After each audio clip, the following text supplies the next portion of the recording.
Okay, replyan ko lang to.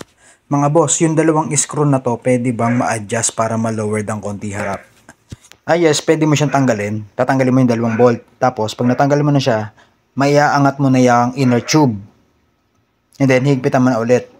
Pero kasi ang reply ko sa iyo dito is pwede pero unsafe. So, i-explain ko sa iyo ng actual or pagbibigyan ko sa iyo ng tip.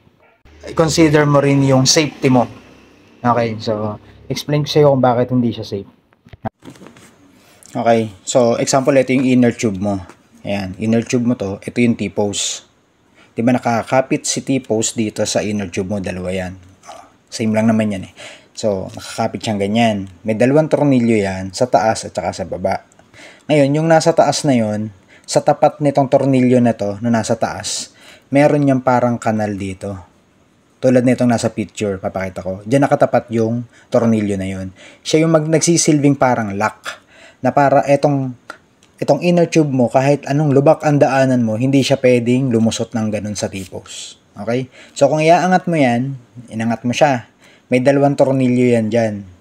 Ang mangyayari, pwedeng isa or magpapalit ka nung tornilyo.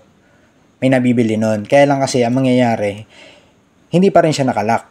Possible pa rin talaga na lumusot pa rin siya katagalan. At ang isa pang disadvantage dyan, kahihigpit mo ng kahihigpit ng dalawang tornilyo na yun kasi nga nagwo-worry ka na baka nga lumusot, so hihigpitan mo ng masyado. So ang mangyayari niyan, pwedeng ma-loose thread yun, yung tornilyuhan nun sa may tipos na yung dalawa. So pag na-loose thread yun, machine shop ka pa, or pwede palit tipos yan, parang ganun.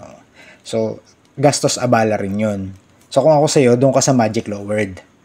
Sa magic lowered kasi, ang papalitan lang naman dun yung laman loob. So, yung stock mo, sabihin natin na mas mahaba yung part na papalitan. Ang gagawin doon, papalitan lang na mas maigsi para mas bumaba yung inner tube mo. So, ganun lang yan. Hindi, kasi sabi mo kanina na parang unsafe pag pinalitan yung laman loob. Hindi. Walang mababago doon. Size lang yung nabago doon sa loob nun. Ganun pa rin yun. So, yun lang. Tip ko lang sa'yo. Doon ka lagi sa kung saan ka safe.